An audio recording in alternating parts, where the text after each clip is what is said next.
सुप्रभात विद्यार्थियों, बाल मंदिर के इस YouTube चैनल पर मैं स्वरूप सिंह आपका हार्दिक अभिनंदन करता हूं। विद्यार्थियों, हम लगातार कक्षा 11 के अध्याय 2 को व्यवसाय संगठन के स्वरूप को पढ़ रहे थे। कल के वीडियो में हमने व्यवसाय संगठन स्वरूप के संगठन के सहकारी समिति संगठन के बारे में हमने बात की थी। सहकारी समिति के संगठन में हमने कल उसके लक्षणों को पढ़ा था। आज हम सहकारी संगठन के गुण या फिर इसे लाभ को पढ़ेंगे। गुण या इसके लाभों को आज हम पढ़ेंगे। गुण या लाभ, विद्यार्थियों गुण कह सकते हो, लाभ कह सकते हो, दोनों में कोई भी एक आपको अगर शब्द मिलता है तो ये गुण या फिर लाभ की बात हो रही है। व्यवसाय के हम संगठन के स्वरूप के अंदर जब सहकारी संगठन के लक्षणों को पढ़ने के बाद सबसे पहले हमने परिचय को पढ़ा, फिर लक्षण, फिर गुण। इसके बाद हम इसकी बुराइयों को पढ़ेंगे, फिर इसके कुछ जो सहकारी समिति के जो संगठन के अंदर जो अलग अलग प्रकार की जो सहकारी समितियां हैं उसके बारे में मैं चर्चा करूंगा। जो आज जो हमारा टॉपिक है वो है सहकारी संगठन के गुण। सहकारी संगठन के गुणों के बारे में 5-6 बिंदुओं के बारे में हम चर्चा करेंगे। पहले मैं बताऊंगा वो कौन कौन से बिंदु है, फिर उनकी हम व्याख्या करेंगे। जैसे कि अगर वोट की क्षमता की अगर बात करें तो ये उसके लाभ है। उसके अंदर तमाम प्रकार के जो सदस्य हैं उनको वोट की क्षमता होती है। सीमित दायित्व, जितने भी सदस्य हैं उनका दायित्व सीमित रहता है। स्थायित्व, किस प्रकार इसका स्थायित्व बना रहता है, किस प्रकार की निरंतरता बनी रहती है, किस प्रकार ये भंग हो सकती है। और मितव्ययी प्रचालन, इसका जो प्रचालन जो चलती है मितव्ययी यानी कि कम लागत पर चलती है, इसका ज्यादा खर्चा नहीं आता है। उसके बारे में हम चर्चा आज व्याख्या रूप में करेंगे। 2 बिंदु और है, सरकारी सहायता और सरल इसकी स्थापना। इसकी सरकार सहायता कैसे करती है और इसकी स्थापना कैसे होती है, ये तमाम प्रकार के इसके गुण हैं। विद्यार्थियों, जब आप गुणों के बिंदुओं को याद कर लेते हैं तो आप व्याख्या आराम से कर सकते हैं। गौर कीजिएगा। और जहां तक मैं समझता हूं कि जो मैं बिंदु लिखाता हूं और मैं वीडियो बनाता हूं वो उसी ढंग से बनाता हूं ताकि आपको एक खंडों में हर एक चीज समझ में आराम से आ जाए और दिमाग के अंदर आपके सेट हो जाए। तो आज पहला जो बिंदु है वो हमारा है वोट की क्षमता। विद्यार्थियों, वोट की क्षमता से यहाँ क्या तात्पर्य? वोट की क्षमता से ये तमाम प्रकार के जो सदस्य होते हैं वो अपना वोट देते हैं और वोट देकर इस समिति के संगठन के प्रबंध समिति को चुनते हैं। जो इस समिति या फिर इस संगठन को चलाती है समिति, वो सदस्यों के द्वारा वोट के अनुसार चुनी जाती है। इसमें जो भी सदस्य वोट देते हैं उनका एक वोट का सिद्धांत इसके अंदर चलन में है। एक वोट का सिद्धांत यानी कि एक व्यक्ति एक वोट के सिद्धांत पर चलता है। एक व्यक्ति के द्वारा एक वोट दिया जाता है और उनको पूरा हक होता है इसके अंदर वोट देने का।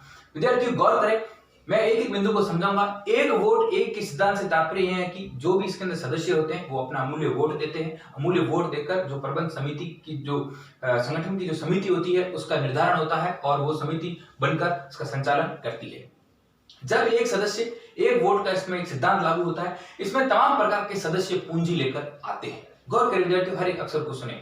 जो पूंजी लेकर इसके अंदर आते हैं, कोई पूंजी अधिक लाता है, कोई पूंजी कम लाता है। जैसे एक सदस्य इसके अंदर 2 लाख रुपए की पूंजी ला रहा है तो एक सदस्य इसके अंदर 1 लाख की पूंजी ला रहा है। अगला सदस्य 50,000 की पूंजी ला रहा है। तमाम प्रकार के सदस्य अलग अलग रूप से एक 50,000 की ला रहा है तो एक 1 लाख की ला रहा है। गौर करें, 1 लाख की ला रहा है तो एक 2 लाख की ला रहा है।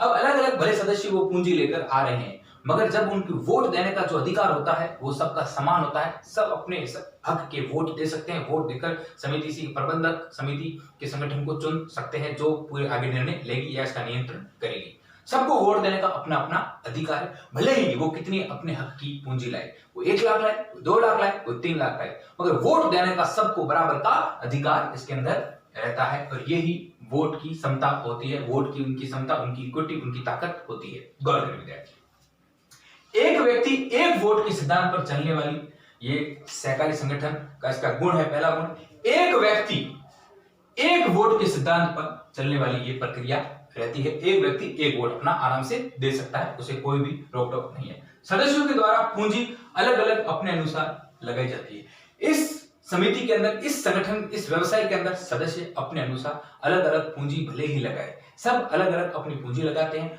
मगर उन्हें वोट का अधिकार बराबर है। गौर करें विद्यार्थी, पहले मैं हर एक चीज को समझाता हूं, फिर उनको नोट्स के माध्यम से भी आपको लिखवाने का प्रयास करता हूं ताकि आपको सरल शब्दों में सुनकर समझकर आप आराम से अपनी कॉपी में लिख सकें। एक व्यक्ति एक वोट के सिद्धांत पर चलने वाली ये एक प्रक्रिया है जिसके अंदर सदस्यों द्वारा पूंजी अलग अलग लाई जाती है। अलग अलग का मतलब है भिन्न भिन्न सदस्यों द्वारा भिन्न भिन्न पूंजी लाई जाती है। कोई ज्यादा लाता है, कोई कम लाता है।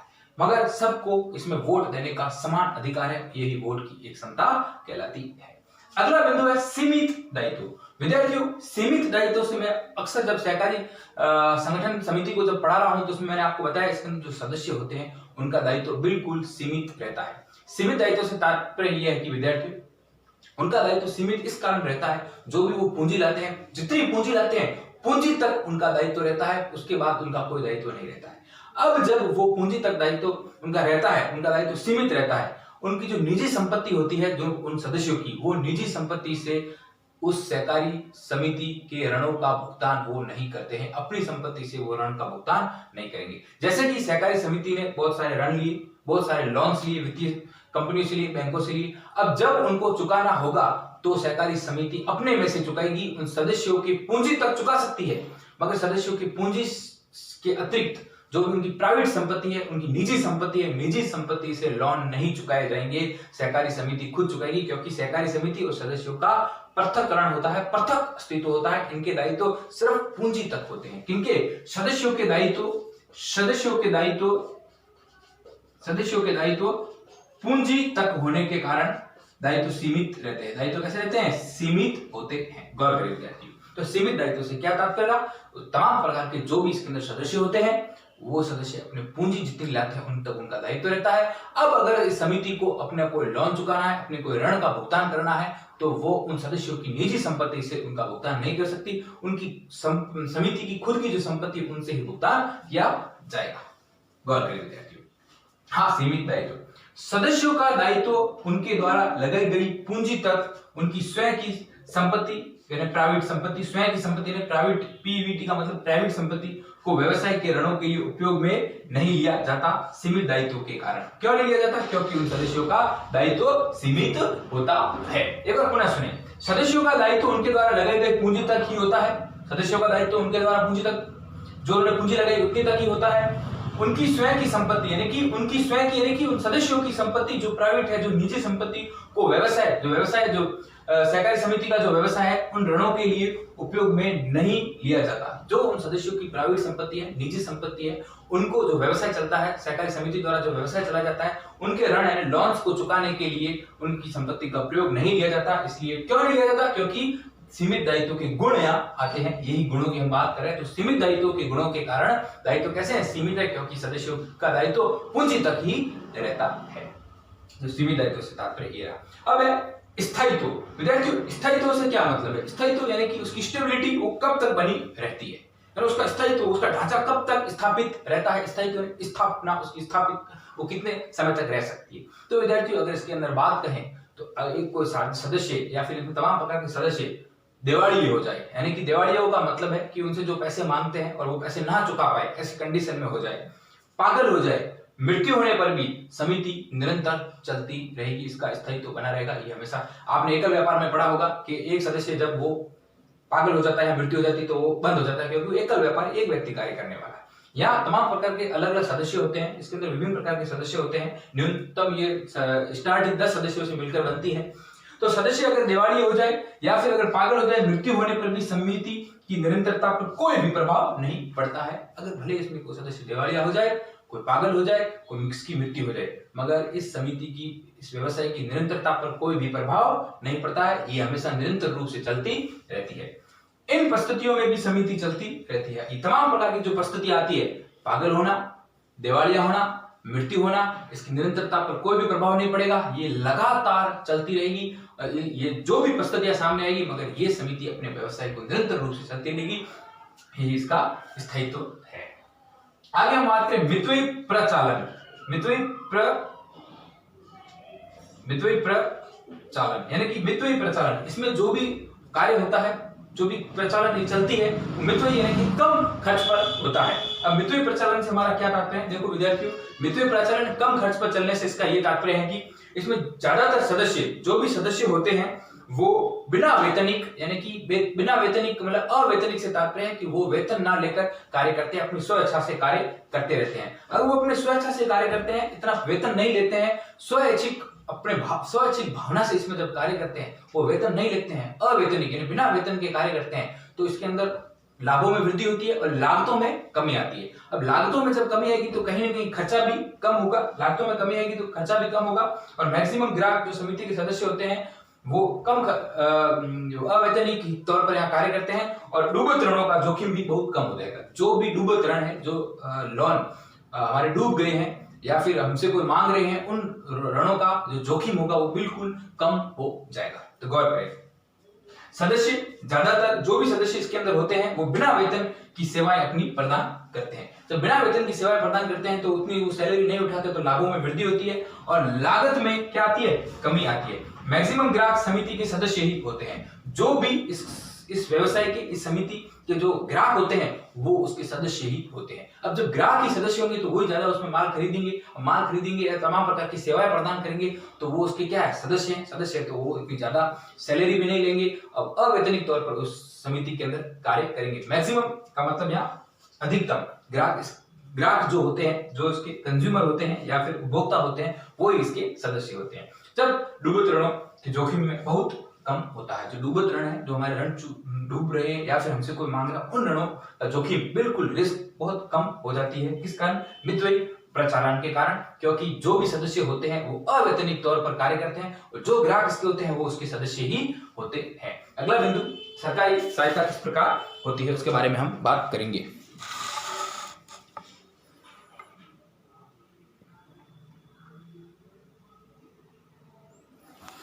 सरकारी सहायता, विद्यार्थियों सरकार इसकी सहायता कैसे करती है उसके बारे में हम चर्चा में इसकी बात करेंगे। सरकार इसकी सहायता क्यों करती है और सरकार इसकी सहायता कितने रूप में करती है और कितनी सहायता इसकी करती है। विद्यार्थियों, ये एक ऐसा संगठन है, एक ऐसी समिति, ये सहकारी समिति संगठन एक ऐसा संगठन है जिसमें लोकतांत्रिक और प्रजातांत्रिक रूप में ये कार्य करती है और इसमें धर्मनिरपेक्षता होती है, यानी कि धर्मों को अलग से नहीं देखा जाता है। लोकतंत्र यानी कि सब लोगों के द्वारा ही संचालित होती है और लोग इसमें आ भी सकते हैं, जा भी सकते हैं। तमाम प्रकार के जो सदस्य इसके अंदर आते भी हैं, तमाम प्रकार के सदस्य इससे बाहर भी जा सकते हैं, उन पर कोई प्रतिबंध नहीं होता है। इसमें तमाम प्रकार के लिंग के व्यक्ति इसके अंदर सदस्य जुड़ सकते हैं, चाहे वो आदमी हो, चाहे वो औरत हो, मेल हो या फिर फीमेल हो, वो किसी भी धर्म का हो, वो हिंदू हो, वो मुस्लिम हो, वो सिख हो, वो ईसाई हो, इस समिति के सदस्य बन सकते हैं। जब इस समिति के सदस्य बन जाते हैं तो सरकार भी इस ऐसी समिति की मदद करने के लिए आगे आती है और सरकार उनसे टैक्स कम वसूल करती है, सरकार उनसे अनुदान कम लेती है, तमाम प्रकार की ऐसी रियायतें देती है और सरकार की सहायता इस समिति को होती है। गौर करिए, तो सरकार की सहायता कैसे होती है।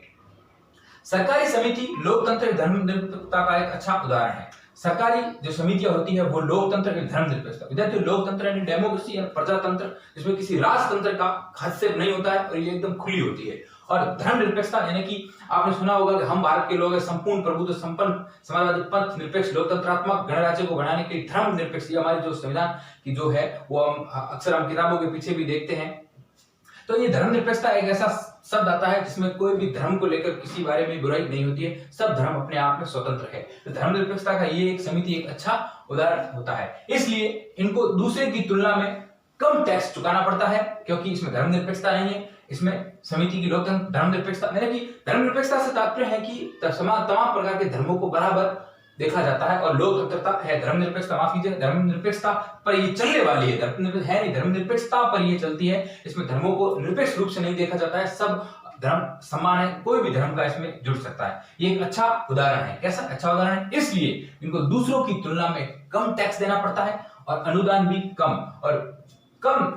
कम और कम ब्याज की दर से ऋण के रूप में सहायता भी मिलती है। अनुदान भी मिलता है और अनुदान कम भी देना पड़ता है, कभी कहाँ अनुदान देना पड़ता है कम भी देना पड़ता है, अनुदान भी इन्हें मिलता है और कम टैक्स चुकाना पड़ता है और कम ब्याज की दर पर इन्हें लोन मिलते हैं। जैसे दूसरी बैंक में होता है, जैसे वहां 7% लोन है तो इसे 5% भी लोन मिल जाएगा। दूसरों की तुलना में इन्हें कम दर पर ब्याज उपलब्ध होता है। इस प्रकार सरकार इसकी सहायता करती है।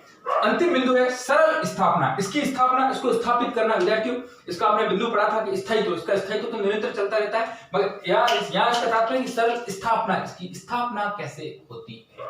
जब इसकी स्थापना होती है, जब इसे स्थापित किया जाता है तो विद्यार्थियों बिल्कुल इसकी सरल स्थापना है, ज्यादा इसमें इतनी औपचारिकताएं नहीं करनी पड़ती है, सरकार का इतना ज्यादा इसमें हस्तक्षेप नहीं होता है। तो विद्यार्थियों कानूनी औपचारिकताएं बिल्कुल इसके अंदर कम रहती है। जैसे कानूनी औपचारिकता की हम जब बात करें, जैसे हम कंपनी पढ़ते हैं तो कंपनी में कानूनी औपचारिकता रहती है सरकारी सार्वजनिक कंपनी के लिए। और कंपनी जब हम खोलते हैं तो तमाम प्रकार के हमें पंजीयन विभाग के पास जाना पड़ता है, हमें समावेदन पत्र मिलता है, सर्टिफिकेट मिलता है, फिर हम हमारी कंपनी का ब्यौरा लगाकर हम कंपनी को खड़ा कर सकते हैं। तो इस प्रकार इसमें सरल स्थापना है, इसमें कानूनी औपचारिकता है, कानून की तमाम प्रकार के जो दस्तावेज है वो इतनी औपचारिकता नहीं है, एक दो फॉर्म भरकर हम आराम से इसकी स्थापित इसे कर सकते हैं। तो कानूनी औपचारिकता बिल्कुल इसमें कम है और इसके लिए आपको न्यूनतम 10 सदस्यों की प्रारंभिक में जरूरत रहेगी। आप जब भी इस सहकारी समिति को लगा रहे हो, इस संगठन को लगा रहे हो, तो आपको न्यूनतम आपके पास 10 सदस्य मिलकर ही इसकी स्थापना कर सकते हैं। न्यूनतम इसके अंदर 10 सदस्य होने चाहिए। पंजीकरण प्रक्रिया बिल्कुल सरल है और सुगम है। रजिस्ट्रेशन करवाना बिल्कुल सरल है। एक प्रपत्र के अंदर फॉर्म भरकर अपने सदस्यों की सूची को करवाकर आपने जहां या लगा रहे उसकी स्थान को बताकर आप प्रपत्र को सबमिट करवाएं। रजिस्ट्रार आपको इसकी सहकारी समिति अधिनियम 1912 के तहत उसके तहत आपको ये प्रमाण पत्र जारी किया जाएगा और आप ये सहकारी समिति संगठन लगा सकते हैं। तो बिल्कुल पंजीकरण सरल है एवं सुगम है, बिल्कुल सरल है, सुगम है। इसकी स्थापना सहकारी समिति अधिनियम सन 1912 में दी गई व्यवस्था के अंदर है। इसकी स्थापना अधिनियम जैसे साझेदारी अधिनियम 1932 की अगर हम बात करें तो उसके अंदर हुई थी। तो इस प्रकार इसके अंदर क्या है, स्थापना सहकारी समिति अधिनियम 1912 में दी गई जो भी व्यवस्था है उसके अनुसार ही इसकी स्थापना हो जाती है।